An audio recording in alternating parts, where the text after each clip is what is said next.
Hi, welcome to episode 4 of Crochet Confessions. இந்த வீடியோவில் நம்ம புதுசாக ஒரு ப்ராடக்ட் லான்ச் பண்ண போகிறோம், விச் இஸ் ஃப்ளார்ஸ். ஸோ என்கிட்ட ஃப்ளார்ஸ் பற்றி நிறைய பேர் நிறைய என்கொயரி பண்ணியிருந்தீங்க. ஸோ இதை ஒரு பண்டிலாக நான் லான்ச் பண்ணலாம் அப்படின்னு இருக்கேன். So being the first one, this is a lily flower. இதை வந்து நீங்கள் உங்களுக்கு என்ன கலருக்கு வேணாலும் கஸ்டமைஸ் பண்ணிக்கலாம்.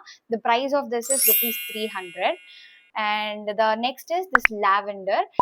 இதையும் நீங்க எந்த கலருக்கு வேணாலும் கஸ்டமைஸ் பண்ணிக்கலாம். And the length also can be customize. இதோட ப்ரைஸ் வந்து ₹100. And next is this rose red colour தான் இல்லை, உங்களுக்கு எந்த கலர் வேணுமோ again you can customise it. இதோட ப்ரைஸ் வந்துட்டு again it is ₹100. And the last one is this sunflower. இந்த சன்ஃப்ளவரோட ப்ரைஸ் வந்துட்டு ₹200. இதை கஸ்டமைஸ் பண்ண முடியுமான்னு எனக்கு தெரியல, but I'm also open for customization. So as a launch offer or as a bundle option, இது எல்லாத்தையுமே சேர்த்து நீங்க வாங்குனீங்கன்னா the price will be around 650 மட்டும்தான். So if you want this bundle of flowers, do DM. Thank you for watching.